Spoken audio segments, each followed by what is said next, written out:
teman-teman, selamat datang di video pembelajaran kimia by Andi Ainun Makfira. Di video ini kita akan membahas materi tentang sifat koligatif larutan teman-teman.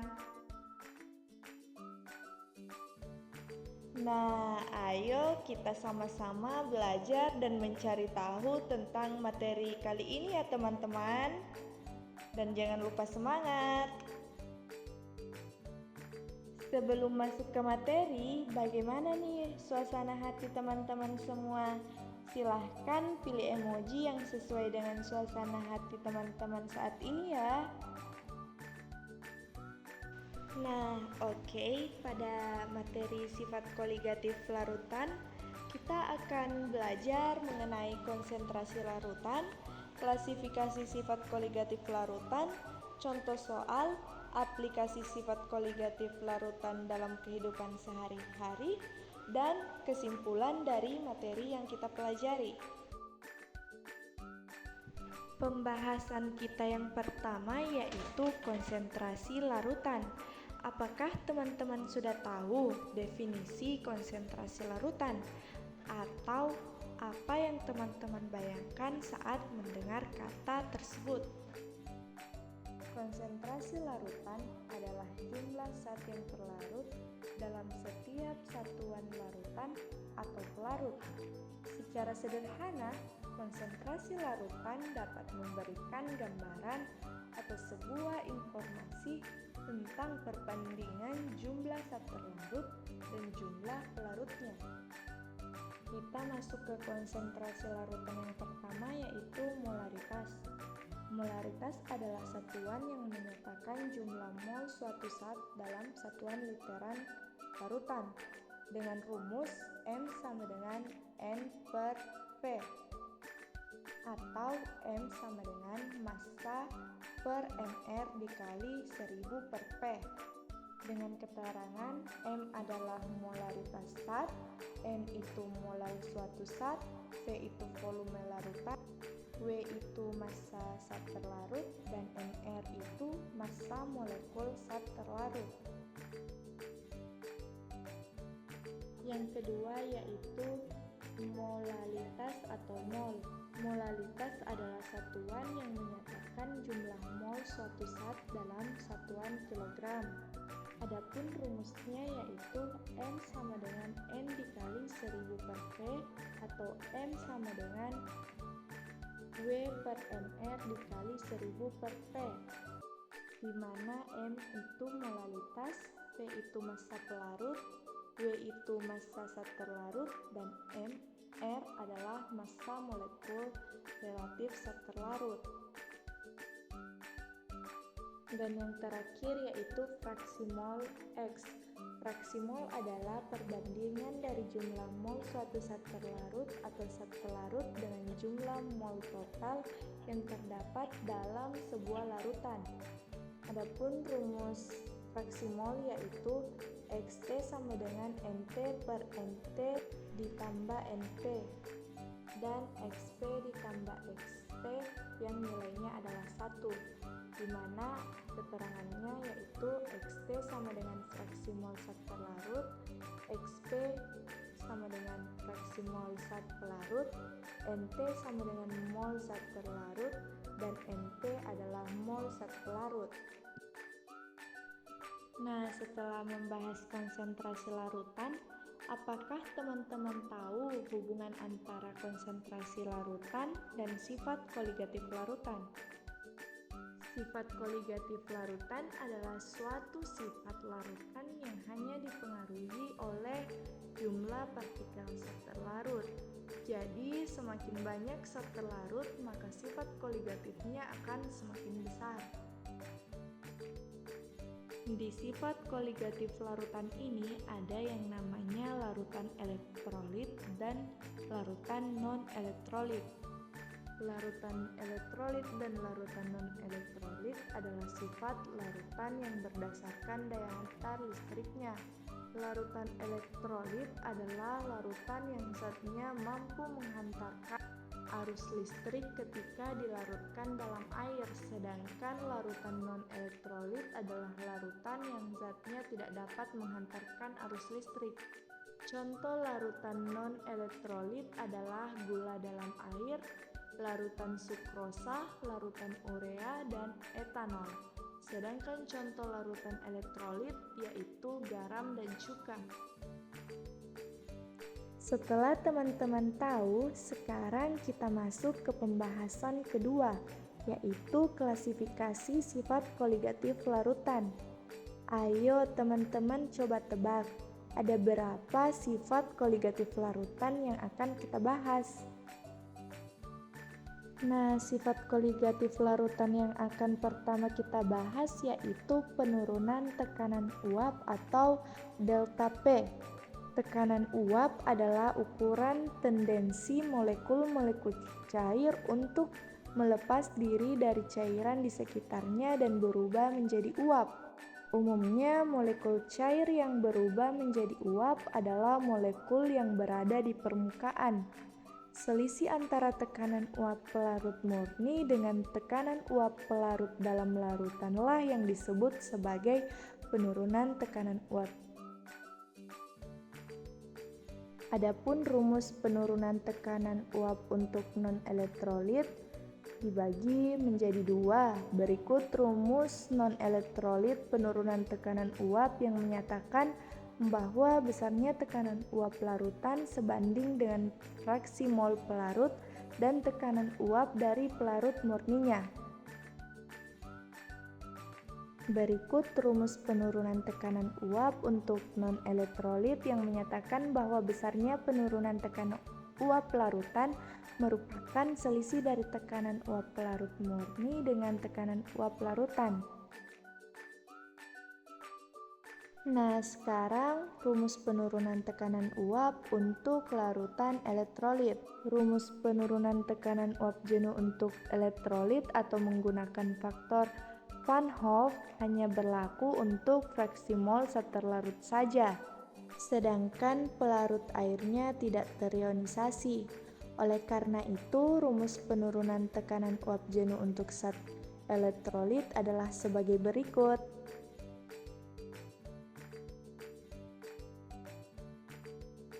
Kedua yaitu kenaikan titik didih atau delta TB. Titik didih adalah suhu pada saat tekanan uap jenuh suatu cairan sama dengan tekanan udara di sekitarnya. Jadi, kenaikan titik didih adalah selisih antara titik didih larutan dengan titik didih pelarut. Adapun rumus titik didih larutan adalah delta TB sama dengan TB0 dikurang TB. Dengan keterangan delta TB adalah kenaikan titik didih larutan, TB0 adalah titik didih pelarut murni, TB adalah titik didih larutan.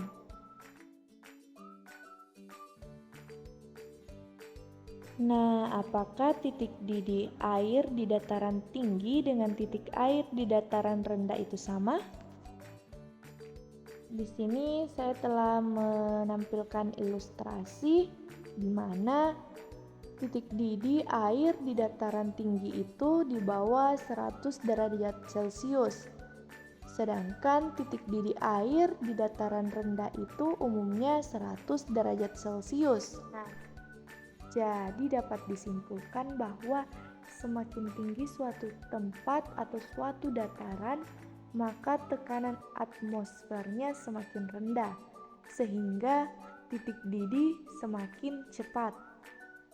Dan perlu teman-teman ketahui bahwa TB0 itu lebih besar daripada TB. Hubungan antara kenaikan titik didih dengan molaritas larutan dinyatakan dengan rumus sebagai berikut. Delta TB sama dengan KB dikali M. Jika dijabarkan, maka rumus hubungan antara kenaikan titik didih dengan molaritas larutan ini akan terlihat seperti gambar di samping, yaitu delta TB sama dengan KB dikali massa per MR dikali 1000 per P. di mana massa itu massa zat terlarut, Mr itu massa molekul relatif zat terlarut, P itu massa pelarut, Kb itu tetapan kenaikan titik didih molal, dan M adalah molalitas larutan. Adapun rumus untuk larutan elektrolitnya yaitu delta Tb sama dengan M dikali Kb dikali I, atau delta Tb sama dengan M per Mr dikali 1000 per P dikali Kb dikali I. I di sini yaitu faktor Van Hoff. 1 ditambah dalam kurung N dikurang 1 dikali A. Sifat koligatif yang ketiga yaitu penurunan titik beku atau delta Tf. Penurunan titik beku adalah selisih antara titik beku pelarut dengan titik beku larutan. Dalam perhitungan kimia, ini disimbolkan dengan delta Tf. Adapun rumus penurunan titik beku yaitu delta Tf sama dengan Tf0 dikurang Tf. Bisa lihat perbedaan antara rumus dari larutan non-elektrolit dan rumus dari larutan elektrolit.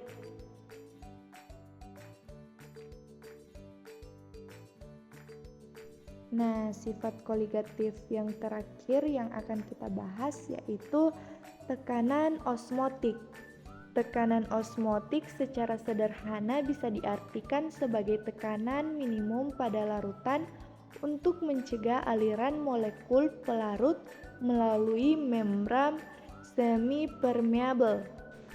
Sementara membran semi-permeabel mempunyai pori-pori yang di dalamnya bisa terjadi pergerakan pelarut. Yang membedakan tekanan osmotik dengan sifat koligatif larutan yang lainnya yaitu pada tekanan osmotik ini menggunakan molaritas. Nah, di sini teman-teman bisa lihat perbedaannya pada rumus tekanan osmotik. Di sini menggunakan rumus yaitu V sama dengan M dikali R dikali T, atau V sama dengan A per Mr dikali 1000 per mili dikali R dikali T, di mana V ini adalah tekanan osmotik, F adalah volume, N adalah jumlah mol zat terlarut, R adalah tetapan gas, T adalah suhu. Nah, setelah kita membahas tentang klasifikasi sifat koligatif larutan, sekarang kita melangkah ke contoh soal, sekaligus untuk mempraktikkan rumus-rumus yang telah kita tahu.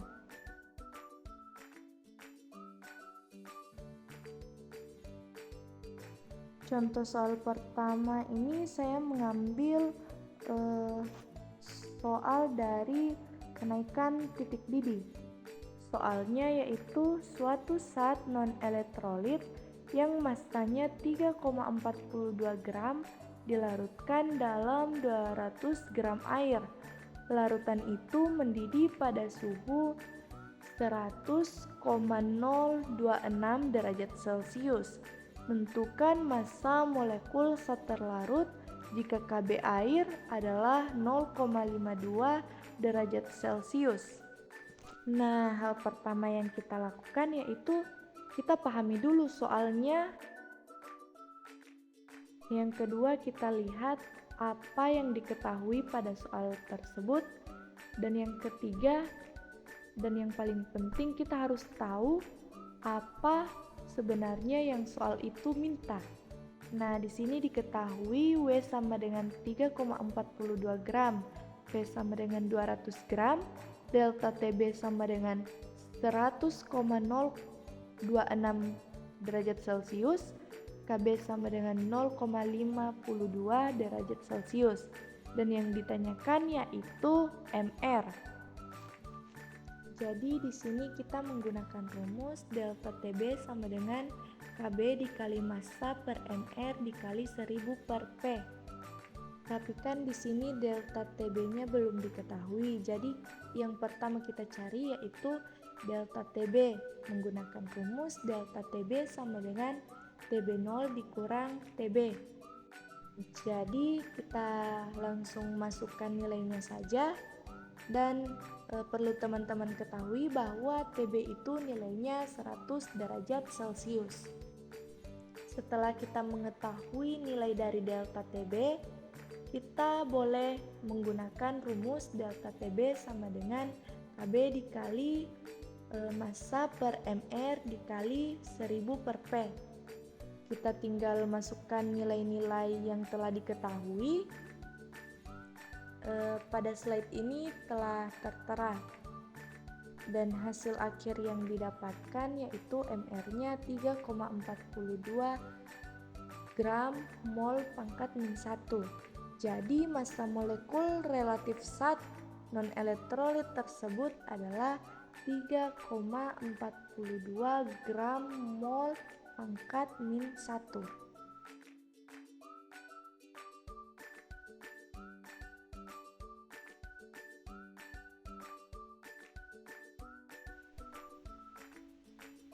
Soal kedua masih tentang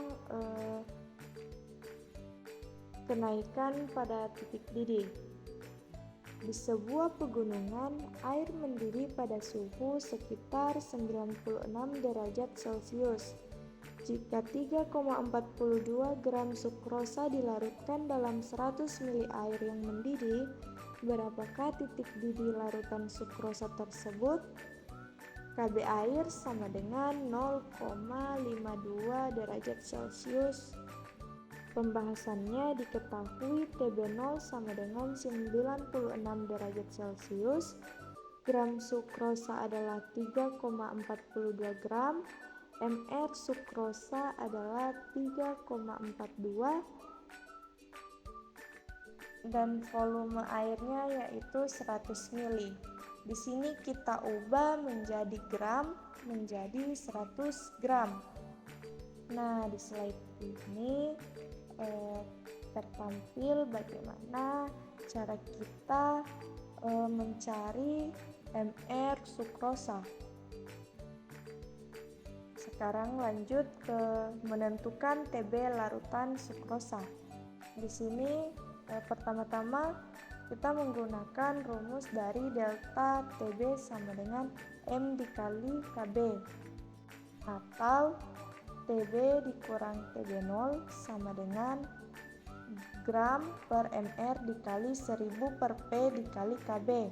TB dikurang 96 sama dengan 3,42 per 342 TB dikurang 96 sama dengan 3,42 per 342 dikali 1000 per 100 dikali 0,52. TB dikurang 96 sama dengan 0,052. TB sama dengan 96 ditambah 0,052. Kenapa menjadi 96? Kan di sini kita pindah ruaskan min 96. Dipindah ruaskan menjadi positif 96. Jadi hasil akhirnya yaitu 96,0052 derajat Celcius. Jadi titik didih larutan sukrosanya yaitu 96,052 derajat Celcius.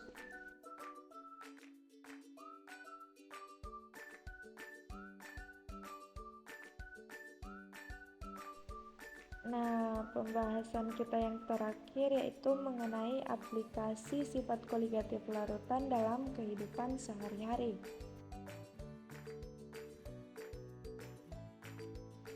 Yang pertama, pada pembuatan es putar. Dalam membuat es putar terjadi penerapan sifat koligatif penurunan titik beku. Yang kedua, mesin cuci darah. Mesin cuci darah digunakan oleh para penderita gagal ginjal. Peristiwa ini termasuk dalam penerapan sifat koligatif tekanan osmotik.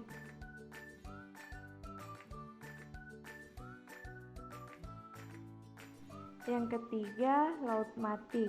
Laut mati merupakan contoh penerapan sifat koligatif dalam penerapan penurunan tekanan uap pelarut oleh zat-zat terlarut. Dan yang keempat, hewan di iklim dingin. Hewan yang tinggal di iklim dingin memanfaatkan sifat koligatif penurunan titik beku. Nah, adapun kesimpulan pada pembelajaran kita kali ini yaitu sifat koligatif larutan adalah sifat larutan yang tidak bergantung pada jenis zat terlarut tetapi hanya bergantung pada konsentrasi partikel zat terlarutnya. Jadi semakin banyak zat terlarut, maka sifat koligatif akan semakin besar. Sifat koligatif hanya memandang kuantitas, bukan kualitas. Cukup sekian pembahasan kita kali ini. Sampai jumpa di video pembelajaran selanjutnya ya teman-teman. Terima kasih.